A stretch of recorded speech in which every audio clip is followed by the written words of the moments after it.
So hello everyone, this is Varsha and welcome back to Mastermind. तो यहाँ पर तुम्हारा कल इंग्लिश लिटरेचर का बोर्ड एग्जाम्स है आईएससी का। सबसे पहले तो तुम लोग मुझे नीचे कमेंट सेक्शन में ये बताओ कि आज तुम्हारा इंग्लिश लैंग्वेज का पेपर कैसा गया। क्या तुम्हें पेपर टफ लगा, इजी लगा, कैसा लगा और कैसा तुम्हारा एग्जाम्स गया और तुम कितना एक्सपेक्ट कर रही हो, ये चीज तुम मुझे नीचे कमेंट सेक्शन में बताओ। अब देखो यहाँ पर तुम्हारा लिटरेचर का पेपर है और इस पर्टिकुलर वीडियो में हम लास्ट मिनट रिवीजन टिप्स को लेकर डिस्कस करने वाले what should be your approach. और अभी इस टाइम में ये जो तुम्हारा लास्ट डे बिफोर एग्जाम है, लास्ट नाइट बिफोर एग्जाम है, इसमें तुम्हें कैसे प्रिपरेशन करना है, क्या क्या चीज रिविजन करना है और क्या तुम्हारा स्ट्रैटेजी रहना चाहिए। तो डेफिनेटली तुम्हारे पास टाइम अभी बिल्कुल भी नहीं है, तो यहाँ पर मैं कुछ भी चीज बोलकर टाइम वेस्ट नहीं करूंगी, सीधा हम लोग पॉइंट पे आते हैं। तो यहाँ पर सबसे पहला चीज की यहाँ पर तुम्हारा लिटरेचर का पेपर जो है 2 पार्ट्स में डिवाइडेड है, section A and section B. Section A is compulsory, you have to do all the questions from section A. इसमें तुम्हारा एमसीक्यूज आने वाला है 10 मार्क्स का।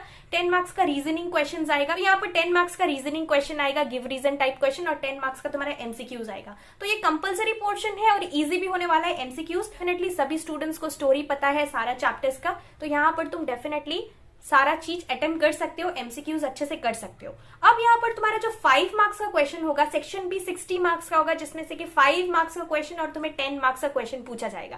तो इसके लिए तुम्हें क्या करना है, देखो यहाँ पर लिटरेचर में सबसे पहला चीज की अभी तुम्हें रिविजन इतने लिमिटेड टाइम के अंदर कोई भी समरी देखकर या जस्ट में देखकर टाइम वेस्ट नहीं करना है। बिकॉज यहाँ पर अगर तुम बस स्टोरी या समरी देख लेते हो, सारे चैप्टर्स का समरी रीड कर लेते हो या यूट्यूब में वीडियोज देख लेते हो, so that is not going to work. MCQs के लिए तुम्हें स्टोरीज पता है, पर यहाँ पर तुम्हें जो तुम्हारा लॉन्ग क्वेश्चन आंसर्स आएगा, जो स्पेशली 10 मार्क्स का क्वेश्चन होने वाला है, उसके लिए you have to think and write. उसके लिए अगर बस तुमने समरी देख लिया, पूरा वीडियो का स्टोरी तुम्हें ऑलरेडी पता है, तुम्हें line by line text book को फॉलो करना है। अब देखो तुम लोग ये बोलोगे कि लाइन बाय लाइन हम इतने लिमिटेड टाइम के अंदर कैसे प्रिपेयर करें, तो यहाँ पर तुम्हें सब कुछ नहीं करना है, सब कुछ तुम्हें पहले से पता है। स्टोरी तुम्हें ओवरऑल सारा स्टोरीज, सारा थीम्स पता है, सारा मॉरल्स पता है, लेकिन यहाँ पर तुम्हें क्या करना है, इस लिमिटेड टाइम के अंदर तुम्हें यहाँ पर कुछ कुछ चीज पे फोकस करना है।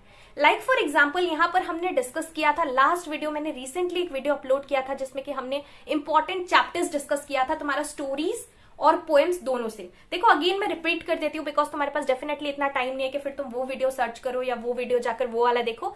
स्टोरीज में से देखो स्पेशली तुम्हारा लॉन्ग क्वेश्चन आंसर्स के पर्सपेक्टिव से, लॉन्ग क्वेश्चन एंड आंसर्स, ये जो तुम्हारा 10 मार्क्स का क्वेश्चन आएगा उसके पर्सपेक्टिव से, क्योंकि वो सबसे ज्यादा इंपॉर्टेंट है और सबसे ज्यादा मार्क्स, हाईएस्ट मार्क्स कैरी करेगा, तो उसके पर्सपेक्टिव से यहाँ पर तुम्हारा पोएम्स से birches, crossing the bar, the darkling thrush, ये 3 मोस्ट इंपॉर्टेंट पोएम्स होने वाला है। इसको बहुत डिटेल्स में देख लेना, अच्छे तरीके से देख लेना। देखो तुम्हें ऑलरेडी सारा चैप्टर्स करना है, ये तुम्हें पता है, लेकिन यहाँ पर लिमिटेड टाइम के अंदर कुछ कुछ चैप्टर्स पे थोड़ा ज्यादा फोकस करना है। तो again I am repeating 3 chapters, तुम्हारा Birches, crossing the bar and the darkling thrush, ये 3 मोस्ट इंपॉर्टेंट चैप्टर्स है। और यहाँ पर एक्सपेक्टेशन है, तुम ये एक्सपेक्ट कर सकते हो कि ज्यादातर जो क्वेश्चन रहेगा तुम्हारा हाई मार्क्स का क्वेश्चन ये चैप्टर से आएगा।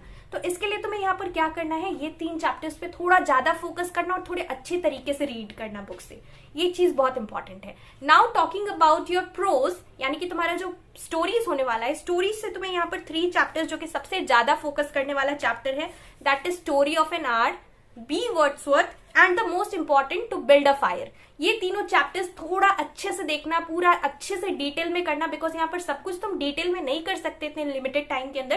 लेकिन ये जो हमने इंपॉर्टेंट चैप्टर्स डिस्कस किया, इसका मतलब ज्यादा मार्क्स का, ज्यादा वेटेज का क्वेश्चन, स्पेशली 10 मार्क्स वाला क्वेश्चन आने का चांसेस है। तो ये 3 जरूर कर लेना, मोस्ट एक्सपेक्टेड है कि ये तीनों चैप्टर से क्वेश्चन आ सकता है। तो स्टोरीज और पोएम्स दोनों के लिए ये total 3 chapters from stories, 3 chapters from poems बहुत अच्छे से देख लेना, इंपॉर्टेंट है।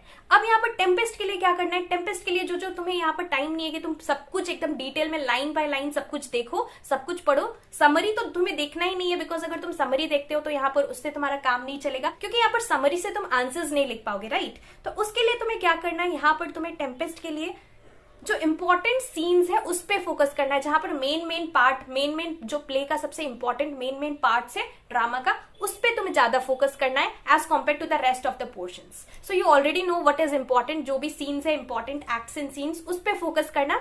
उसके बाद यहाँ पर ये सारा चीज के बाद बिसाइड्स दिस, यहाँ पर एग्जाम में टाइम मैनेजमेंट बहुत इंपॉर्टेंट है। एमसीक्यूज और तुम्हारा जो सेक्शन ए का क्वेश्चन होने वाला है उस पर ज्यादा टाइम वेस्ट मत करना। तुम्हारा यहाँ पर तुम्हें टाइम सेव करके रखना है सेक्शन बी के लिए, क्योंकि यहाँ पर 5 मार्क्स और 10 मार्क्स का क्वेश्चन लिखने के लिए, सोचने के लिए तुम्हें टाइम चाहिए। तो उसके लिए तुम्हें ज्यादा से ज्यादा टाइम बचा के रखना है सेक्शन बी पार्ट करने के लिए, सेक्शन ए में ज्यादा टाइम वेस्ट नहीं करना है। ये चीज बहुत इंपॉर्टेंट है बिकॉज तुम्हारा 60 मार्क्स कैरी करेगा सेक्शन बी। सेक्शन ए बस 20 मार्क्स कैरी करेगा, सेक्शन बी तुम्हारा यहाँ पर 60 मार्क्स कैरी करने वाला है, तो इसका ज्यादा वेटेज होगा। तो बहुत अच्छे से तुम्हें लिखना है, अच्छे से सोचकर अच्छे से लिखना है। और यहाँ पर हैंडराइटिंग बहुत अच्छे से रखना। Do not make your paper dirty, do not make it messy. And यहाँ पर और सबसे एक इंपॉर्टेंट चीज कि यहाँ पर कीवर्ड्स पे फोकस करना। आईसीएसई और आईएससी दोनों में कीवर्ड्स बहुत इंपॉर्टेंट है, तो यहाँ पर जो भी कीवर्ड्स है उसको तुम्हें अंडरलाइन कर देना है। If you underline the keywords तो यहाँ पर तुम्हें ज्यादा मार्क्स मिलेगा, you will get more marks. तो इसलिए यहाँ पर कीवर्ड्स पे फोकस करना, कीवर्ड्स को अंडरलाइन कर देना विद पेंसिल, और you can do it with pen also अगर तुम्हें टाइम नहीं मिलता है तो कीवर्ड्स बहुत इंपॉर्टेंट है, कीवर्ड्स पे फोकस करना। उसके बाद सबसे इंपॉर्टेंट चीज लास्टली टाइम मैनेजमेंट के साथ साथ यहाँ पर तुम्हें टू द पॉइंट आंसर लिखना है। अगर तुम जस्ट इलेबोरेट कर देते हो, ऐसा नहीं है कि तुमने देखा 5 मार्क्स का क्वेश्चन आने वाला है, 10 मार्क्स का क्वेश्चन यू ऑलरेडी नो कि 10 मार्क्स और 5 मार्क्स का क्वेश्चन सेक्शन बी में आएगा, तो ऐसा नहीं है कि तुम यहाँ पर लेंदी आंसर्स लिख दो कि जस्ट लेंथ मैटर नहीं करेगा, कंटेंट भी मैटर करेगा। अगर यहाँ पर तुम्हारे फ्रेंड ने 3 पेजेस लिखा है 10 मार्क्स का आंसर के लिए और तुमने उस पर्टिकुलर क्वेश्चन के लिए ओनली 1 पेज या 1.5 पेज लिखा है, लेकिन उसमें अगर बहुत अच्छे से तुमने सारा पॉइंट्स मेंशन किया है, टू द पॉइंट लिखा है, तो यहाँ पर तुम्हें फुल मार्क्स मिलेगा, 10 आउट ऑफ 10 मिलेगा। हो सकता है तुम्हारे फ्रेंड को जस्ट 5 मिले या 6 मिले।